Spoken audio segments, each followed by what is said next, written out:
والد صاحب نے چوکیدار سے پوچھ گچھ کر کے تسلی کی تو اس نے بتایا کہ اس لڑکے کے ایک دور پرے کا رشتہ دار فلاں بینک میں ملازم ہے، اس سے مل کر مزید تسلی کر لیں۔ والد صاحب قاسم کو لے کر مذکورہ آدمی کے پاس گئے جو واقعی بینک میں ملازم تھا۔ اس نے دیکھتے ہی لڑکے کو گلے سے لگایا اور خیریت دریافت کی۔ والد صاحب کو بتایا کہ یہ اچھے خاندان کا ہے اور اس کا باپ اسکول کا استاد تھا اور جو یہ واقعہ بتاتا ہے سچ ہے۔ ہم لوگ نئے مکان میں شفٹ ہو گئے۔ والد صاحب نے قاسم کو اپنے پاس گھریلو ملازم کے طور پر رکھ لیا۔ اب وہ گھریلو کام سر انجام دینے لگا، مثلاً لان میں بطور مالی کام کرتا تھا اور سودا سلف لاتا۔ اس کا تعلق سوات سے تھا۔ امی جان اس کا خیال رکھتی تھی اور پیار سے پیش آتی تھی، وہ بھی ان کی خدمت کرتا نہ تھکتا۔ ایک دن اس نے ابو سے درخواست کی کہ وہ آگے پڑھنا چاہتا ہے۔ ابو نے اس کی کتابیں فراہم کر دیں اور خود روزانہ شام کو پڑھانے لگے۔ شروع میں تو والد صاحب نے اس مسئلے کو کچھ زیادہ سنجیدگی سے نہ لیا، مگر جب قاسم کی دلچسپی دیکھی تو وہ اس کو گیراج سے گھر میں لے آئے اور پوری توجہ سے برآمدے میں بیٹھ کر اسے پڑھانے لگے۔ حیرت انگیز طور پر قاسم دل لگا کر پڑھنے لگا تھا، تیزی سے کورس کور کر لیا۔ پھر اس نے میٹرک کا پرائیویٹ امتحان دیا اور بہت اچھے نمبر لیے۔ اب قاسم کے ساتھ ابو کا بھی حوصلہ ہو گیا۔ ان کو اندازہ ہو چکا تھا کہ یہ بہت ہونہار لڑکا ہے۔ وہ کسی مزدور فیملی سے نہ تھا بلکہ ایک اچھے خوشحال خاندان سے تھا۔ اچھا خون ہو تو کبھی دھوکہ نہیں دیتا۔ اس کے والد ایک اسکول ٹیچر تھے جن کو اپنے بچوں کو تعلیم دلوانے کا بے حد شوق تھا۔ یہ بات اس لڑکے نے صحیح ثابت کر دی تھی۔ جو جو وقت گزرتا جا رہا تھا ابو کو اس کی قابلیت کا اندازہ ہوتا جاتا تھا، اس پر ان کا اعتماد بھی بڑھتا جاتا تھا۔ ایک روز والد صاحب اس کو لے کر ایک دفتر میں گئے جہاں ان کا کچھ کام تھا۔ تبھی ایک اور شخص جو اس دفتر میں آفیسر تھا اس نے قاسم کو پہچان کر گلے لگا لیا۔ اس نے بتایا کہ واقعی یہ لڑکا مصیبت زدہ ہے اور اس کے گھر والے کچھ شکی القلب افراد کے ہاتھوں مارے جا چکے ہیں۔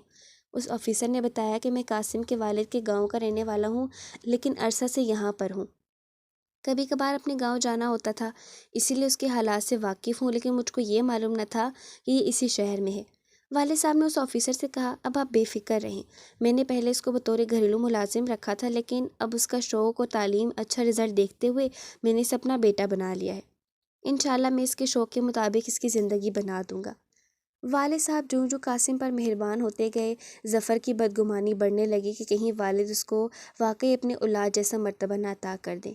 وہ اب قاسم سے چڑھنے لگا تھا کیونکہ ابو اس کے بغیر خود کو ادھورا خیال کرنے لگے تھے۔ قاسم بن حلق سے نوالا نہ اترتا تھا۔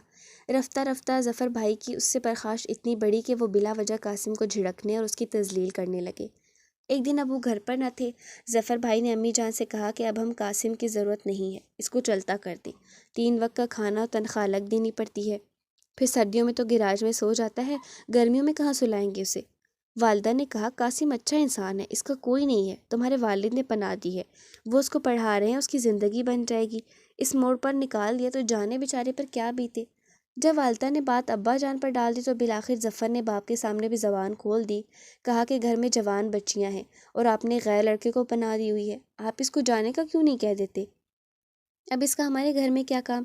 سارا دن بیکار بیٹھا رہتا ہے، اخبار پڑھتا ہے یا کتابیں، کہیں وہ چلا جائے گا تو اچھے پیسے کمائے گا۔ یہ سن کر والد صاحب کی تیوری پر بل پڑ گئے۔ بولے، وہ ایک یتیم اور معصوم لڑکا ہے، پھر لائق اور قابل ہے، پڑھنے کا شوق رکھتا ہے، جبکہ یہ دنیا بری ہے، اس بری دنیا میں اس کو یوں دھکا دینا درست نہیں۔ ظفر کو برا لگا کہ اس کے والد اس کی بات سے زیادہ ایک غیر لڑکے کو اہمیت دے رہے ہیں۔ اب وہ بری طرح قاسم کے ساتھ پیش آنے لگا۔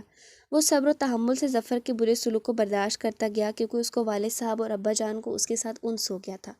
وہ ظفر کی کوئی شکایت ابا جان سے نہ کرتا تھا۔ اس سے پہلے کہ گھر میں قاسم کی وجہ سے بہت زیادہ تلخی ہو جاتی، اللہ تعالیٰ نے دونوں پر رحم کیا۔ یوں کہ ظفر بھائی نے غیر ملکی اسکالرشپ کے لیے درخواست دے رکھی تھی، ادھر سے جواب آ گیا، ان کو منتخب کر لیا گیا تھا۔ یہ اللہ کا احسان ہوا کہ میرا بھائی اعلیٰ تعلیم کے لیے یورپ جا رہا تھا۔ اس کا نام چند خوش قسمت نوجوانوں کی فہرست میں شامل تھا۔ وہ دن بھی آ گیا جب ظفر لندن روانہ ہو گیا۔ اس کا داخلہ ایک معیاری یونیورسٹی میں ہوا تھا۔ اب گھر میں امی ابو، ہم 2 بہنیں اور قاسم رہ گیا۔ والد صاحب نے قاسم کو کالج میں داخل کرا دیا تھا۔ وہ بہت محنت اور لگن سے پڑھتا گیا۔ اس نے FSC میں ٹاپ کیا اور پھر اس کا داخلہ انجینئرنگ یونیورسٹی میں ہو گیا۔ وہاں بھی اس نے ٹاپ کیا اور وہ ایک اچھی پوسٹ پر ملازم ہو گیا۔ والد صاحب جہاں اپنی محنت پر نازاں تھے، وہ قاسم کو ترقی کی منازل طے کرتے دیکھ دیکھ کر پھولے نہ سماتے تھے۔ وہاں وہ اپنے حقیقی بیٹے کی طرف سے فکر مند رہنے لگے تھے کیونکہ 2 سال کے بعد ظفر نے رفتہ رفتہ ہم سب کو بھلانا شروع کر دیا۔ وہ اب امی ابو کو فون بھی نہ کرتا تھا۔ اس کے ساتھ کے طالب علم پڑھ کر واپس لوٹ آیا، مگر ظفر نہ آیا، بلکہ اس نے لندن میں ایک انگریز لڑکی سے شادی کر لی اور پھر وہاں کی سکونت اختیار کر لی۔ اس نے ہم سے ناطہ توڑ لیا۔ امی ابو اس کے انتظار میں عمر رسیدہ سے بوڑھے ہو گئے۔ والد صاحب نے میری شادی قاسم سے کر کے اس کو گھر داماد بنا لیا، کیونکہ ان کو پیرانہ سالی میں ایک مستقل سہارے کی ضرورت تھی۔ میری چھوٹی بہن مناہل کی بھی شادی ہو گئی، وہ اپنے گھر چلی گئی۔ قاسم کو ابو نے بیٹا کہا تھا تو اس نے واقعی ان کو بیٹا بن کر دکھایا۔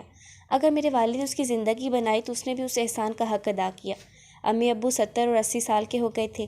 وہ ظفر کو یاد کر کے افسردہ ہوتے تھے، لیکن قاسم نے ان کی اس طرح خدمت کی کہ وہ یہ کہنے پر مجبور ہو گئے کہ اگر قاسم نہ ہوتا تب خدا جانے ہم پر کیا بیتتی۔ وہ ان کے تمام کام کرتا تھا، ان کو ڈاکٹروں کے پاس لے جاتا، دوائیں لانا، وقت پر خود اپنے ہاتھ سے کھانا کھلانا، ابو کو ویل چیئر پر روزانہ ہوا خوری کے لیے لے جانا اور امی جان کو گاڑی میں جہاں وہ کہتی تھی لے جاتا تھا۔ قاسم میرا جیون ساتھی جس کی رگوں میں اچھے خاندانوں کا خون ہے، اس نے مجھے بھی شکایت کا موقع نہ دیا۔ میرے والد صاحب کے پاس سوائے ایک مکان کے کوئی اور جائیداد نہ تھی اور نہ دولت، کوئی بینک بیلنس بھی نہ تھا، لیکن قاسم نے بنا کسی لالچ کے ان کو والدین کا درجہ دیا، ایسے ہی جیسے بھی میرے والدین نے اس بے سہارا اور یتیم لڑکے کو بیٹے کا درجہ دیا تھا۔ کہتے ہیں کہ منہ بولے رشتے کم ہی وفا کرتے ہیں، لیکن قاسم کی وفا نے یہ ثابت کر دیا کہ یہ بات درست نہیں ہے۔ انسان خود اچھا ہو تو اسے وفا کی امید رکھی جا سکتی ہے۔ ظفر ان کا سگا بیٹا، جس کی پرورش انہوں نے دل و جان سے کی، جس کو وہ اپنے دل کی ٹھنڈک اور آنکھوں کا تارا سمجھتے تھے، جب پرائے دیش جا کر سکونت کی خاطر وہاں مرضی سے شادی کر لی تو والدین اور بہنوں کو اس طرح بھلا دیا جیسے وہ زندگی کے خواب کا کوئی حصہ تھے۔ ابو نے 1000 بار فون پر رابطے کی کوشش کی اور امی نے بے شمار خط و تحریر کیے، لیکن ظفر بھائی نے جواب نہ دیا۔ اب بھی کبھی لندن سے ان کا کوئی دوست آتا ہے تو حال حوال مل جاتا ہے کہ وہ اپنی زندگی میں خوش اور مسرور ہے۔ اسے ماں باپ بہنیں کوئی بھی یاد نہیں آتا، اس کے لیے بس اس کی بیوی اور بچے ہی کل کائنات ہیں۔ خدا اسے خوش رکھے۔